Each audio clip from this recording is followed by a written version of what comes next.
Welcome to Fantasy Booking here on Zop Gaming. I'm Tim Green, and today we have a huge card for you. We have the AEW World Tag Team Championships on the line defending, that's right, Hangman Adam Page and Kenny Omega are defending those tag team titles against the Dark Order. We have FTR in the main event against Private Party. We also have Shida making some kind of announcement. So, we have a good show for you. Let's get right into it. Are you ready?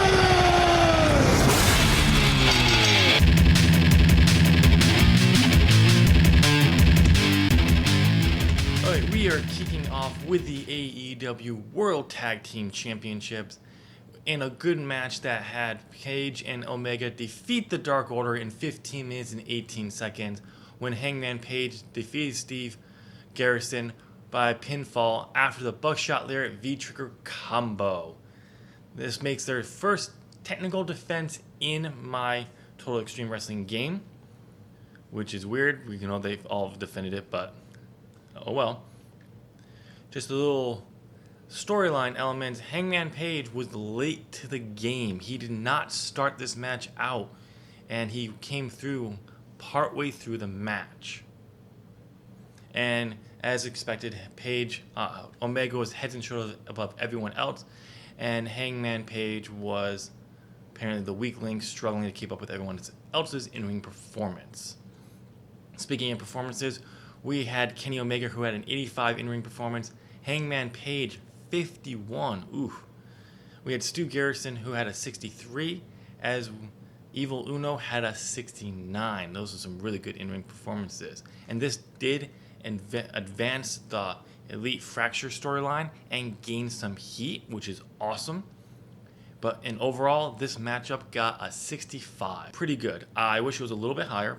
Just a tad bit, just because of how high rated Omega is. But I can't argue. Anything in the 60s and up is a good thing in my book. And to start one off this high is awesome. Let's move on to the next segment. Post-match. After the match, Hangman Page grabs his AEW World Tag Team Championship belt. He rolls out of the ring, takes a beer from a fan. Omega, who also takes his championship from the ref, stares at Page. Page turns and looks at Kenny, cheers him, and starts to drink. Kenny can't believe what he's seeing, shakes his head, and heads to the back. Oh, you can only imagine what Omega is thinking. His tag partner was late to the match, and now he's drinking again already right afterwards. He's got to be frustrated, which is pretty cool for that. This segment did gain some heat for the Elite Fracture storyline, which is great, and this overall segment got a 76. Awesome. I'm happy with that. That's what I wanted to see. This was what I was hoping the match would be, but you can just see that the storyline has some great heat going on, and I'm happy with that. Let's move on to the next segment. Our next segment, we have Brody Lee cutting a hype promo.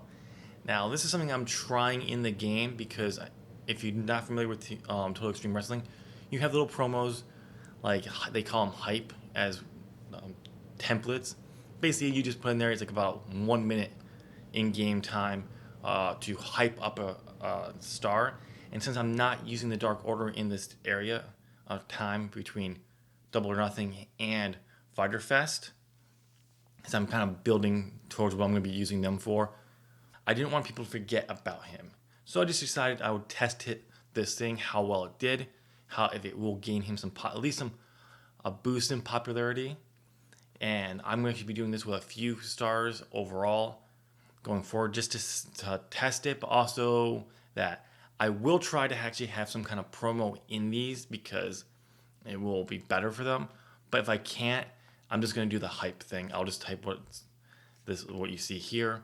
But this segment did get a 63, which I'm pretty happy with. It shows he is a good star and can get the areas I want. It would have been nice to be a little bit higher up, but hype promos, depending on your popularity, they don't get the best ratings, if I remember, if you're using the actual game stats and not cheating like I normally do for my own games. But So you'll be seeing more of these in the few weeks and even in this episode. So let's move on. In our next matchup, we have the Magical Girls versus Wild Die.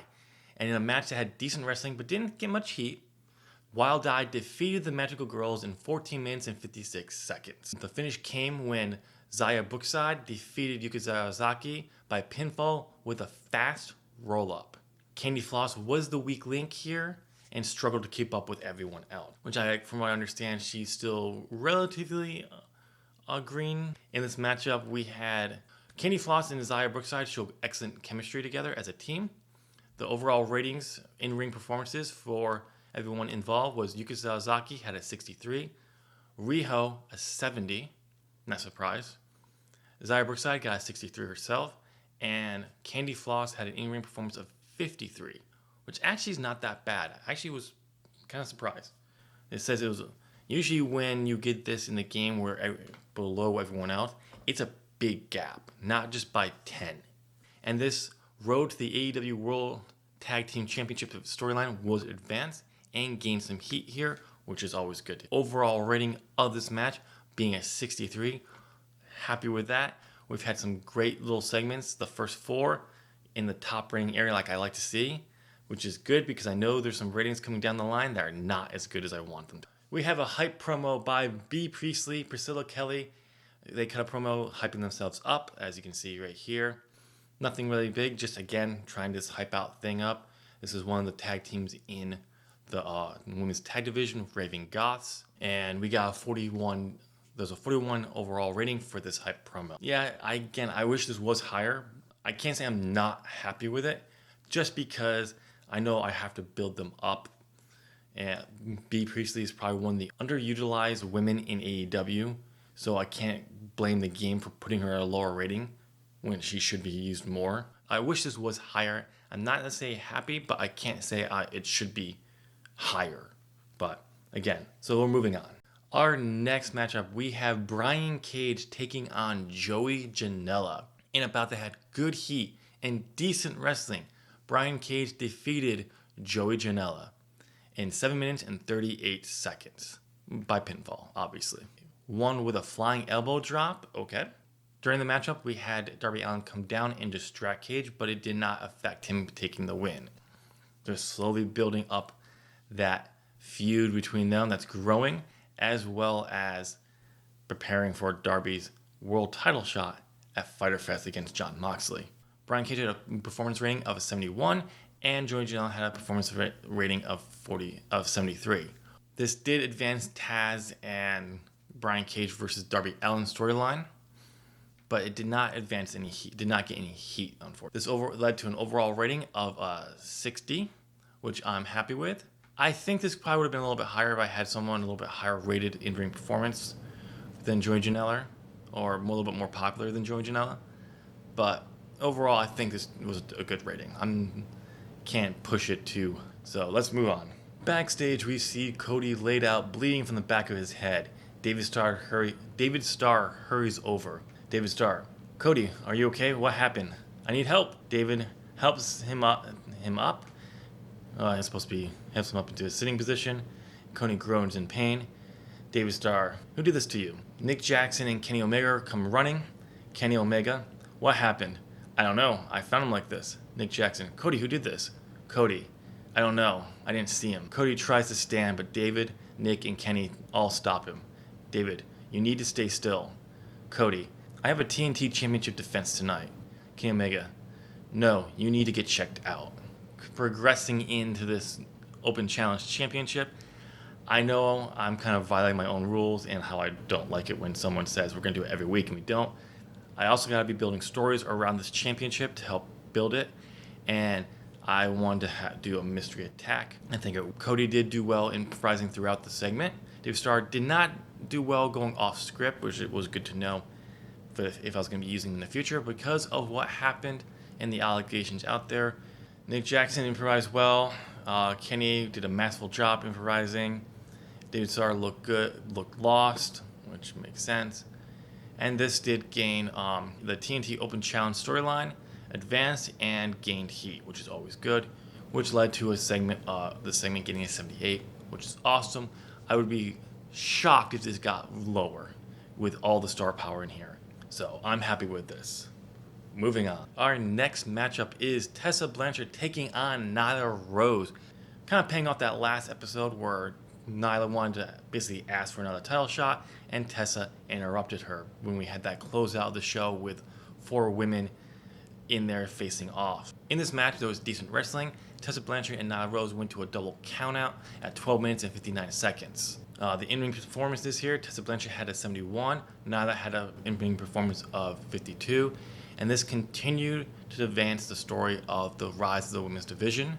Unfortunately, no heat was gained here, which is sad, but the overall rating I am happy with. We have a 60 overall, which is good. I think it could have been a little bit better, but I'm still happy with it, especially with the gap between Nyla Rose and Tessa Blanchard's in-ring performances. I'm very happy with. Post-match, Tessa Blanchard and Nyla Rose won't stop fighting, and they brawl to the back where they're eventually pulled apart by security.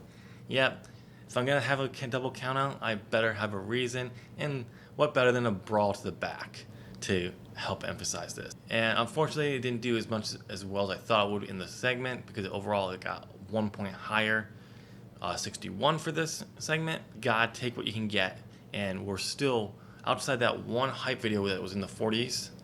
All other segments have been in the 60s or above, which is awesome. Our next matchup, we have Jungle Boy versus James Ellsworth. Yes, ladies and gentlemen, James Ellsworth is all elite. No. He is not all elite. I just brought him in to give Jungle Boy a quick win here. At this point in the game, I didn't hire actually a lot of talent to fill those enhancement roles or up-and-coming roles. So I just picked someone who was local. He was there. Perfect. Worked. But in a match that had decent wrestling, in a decent match, Jungle Boy beat him in 6 minutes and 32 seconds. Jungle Boy and Luchasaurus have great chemistry because he was out there because he was a manager. James Ellsworth was getting better at his gimmick. Jungle Boy's in-ring performance was a 63. Ellsworth was a 32, which makes sense while this match got a 50. After I just bragged about all segments and matches were above 60, I got this. This should have been higher, but because James Ellsworth was in it and the time frame, yeah, I can't say I'm surprised. So, but yeah, I'm not happy with it, but let's move on. Jungle Boy recovers from his match and asks for a mic. Jungle Boy, MJF, you say my win over you at Double or Nothing was a fluke. A mistake. He pauses. Jungle Boy, you're wrong. It's a fact. No matter what happens in the future, the records will always show that I pinned your shoulders in this ring 1, 2, 3. He pauses. I accept your best for 7 challenge starting next week. Yes, ladies and gentlemen, Jungle Boy has officially accepted the challenge, and we are now going to be starting the best of 7 series starting next week. I wish I planned this out better because we're going to be doing a bunch of those matches up front, and I'm trying to get this to all out. To Neil Dashwood, my name is Teal Dashwood. I am all elite wrestling. Pauses. She continues. I've been overlooked too long. She pauses. I'm here because I've been elite long before the elite. So yes, Neil Dashwood is coming in as part of the enhancement of the women's division. This is just a hype promo in the game, but I figured let me just give her a little something here just to introduce herself, because I actually thought of it, and I'm excited because she has been overlooked. Even in Impact, they seem to give her a decent run. Let's bring her in. Let's show the world what she can truly do. Hangman Page walks into a room where Kenny, Matt, and Nick wait for him. Page, what is this all about? Page takes a sip of his beer. Kenny, Adam, take a seat. We need to talk. Page doesn't move. Matt, Adam, your drinking's getting out of hand. You have a problem. Nick, you need to stop. Page stares at them. You all feel this way? Matt, yes. Even Cody. He wanted to be here for you. Page takes a sip of his beer. Kenny has had enough. He gets up and slaps the beer out of Page's hand. Page slugs Kenny. The two start to brawl. Matt and Nick pull them off each other. Page, screw all of you. Page leaves. So yes, we are advancing the fractures of the Elite storyline here. Finally, Paige has had enough of Kenny slapping his drinks out of his hand. The third time in 3 weeks. And he's finally had enough. They've broken down. Where is this going? Is this the end of the Elite? Hopefully we'll get a resolution. Can they be saved? Can the Elite maintain their status? We'll have to find out. Kenny did well throughout the segment. So did Matt and Nick Jackson. Both did well going off script.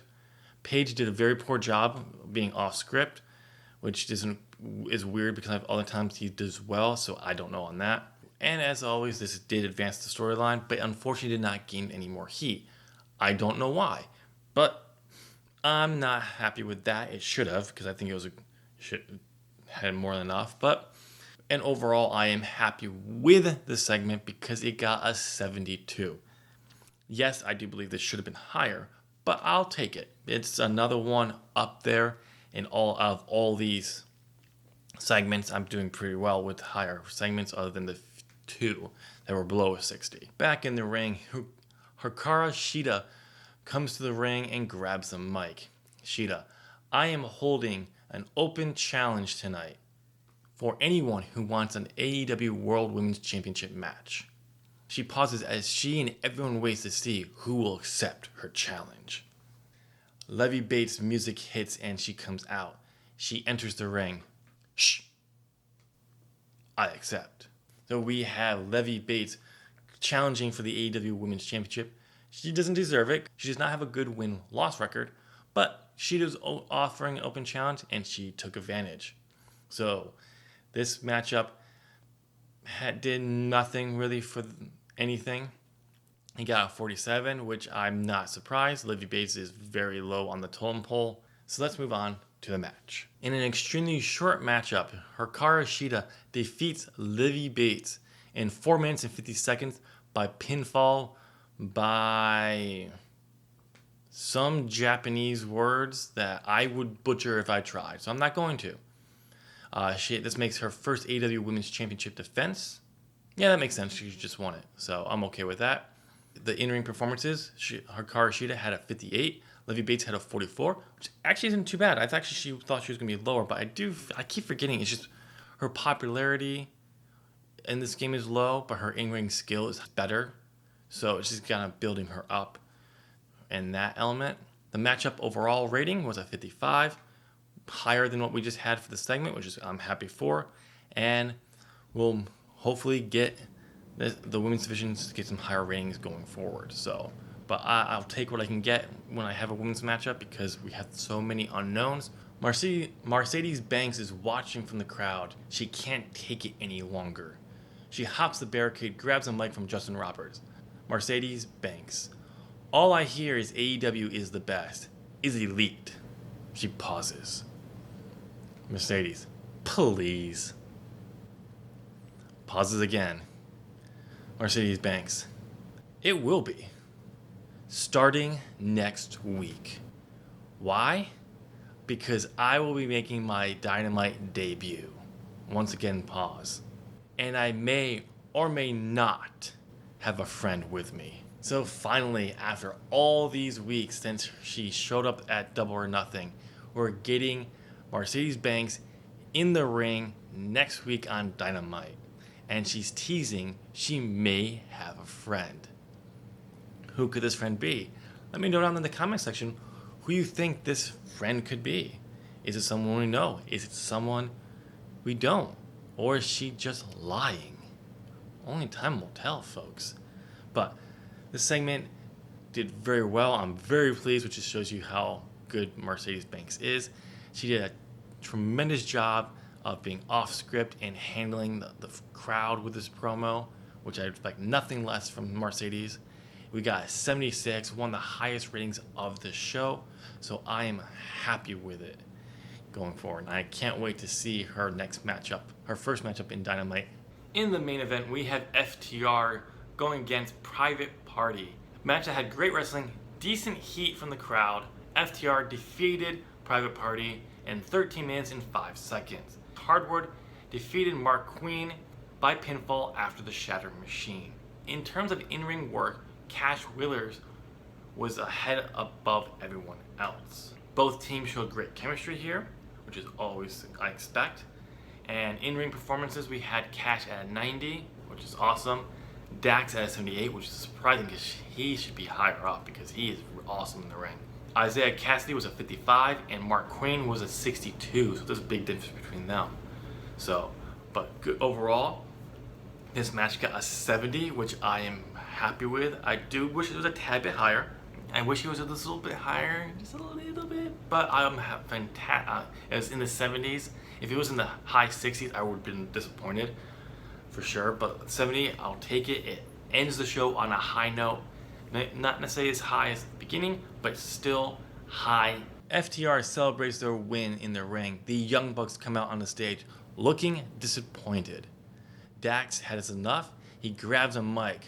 Dax, so you boys think what Cash and I do in this ring isn't impressive? Matt and Nick nod. Cash takes the mic. Cash, how about you get in this ring and show us how it's done? Cash tosses the mic and they climb out of the ring and exit through the fan. Back to the stage, Nick and Matt agree to do just that. Young Bucks get into the ring next week to show the FTR what is impressive. No, this is not against them. But that is the show. Let's get into the overall. How did the show do? Overall, we got a 71 for the show, which I'm pretty happy with. Those few low ones did drag us down. I think if those were higher up, this would probably be in the mid 70s. But I'll take the 71. Overall, it did increase our popularity in 21 regions, which is what the show we need to do, build up AEW's popularity. I'm happy with that. And our overall highest segment of the night was the Cody segment, ironically. It was just higher than the post-match main event that we just talked about. But yeah, I'm happy with this. It's been a great show. I can't wait for you to see next week. And that's all I do have for you. I do apologize for not having a show up last week. I was gonna do a double episode this week, but I'm moving, so I'd rather have that episode go up next week because I don't know if I'll have time to put it together if I do a double episode this week, which I told Adam I was going to do, but I'm not. I do hope you enjoyed the show. Let me know down in the comment section what you thought of this show. To answer the question of this video, who do you think Mercedes Banks' friend is? And if you actually think she has a friend, or do you think she's just kind of playing up a little NWO type tactics? And since you made it to the end of this video, please give this video a thumbs up. It really helps support Zop Gaming. And if you enjoyed this video, please feel free to share it on your social media. It's another great way to help Zop Gaming grow.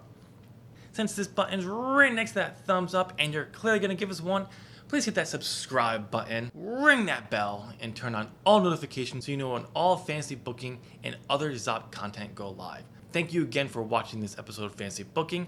I hope you're having a great week, and I'll chat with you in my next video. Bye!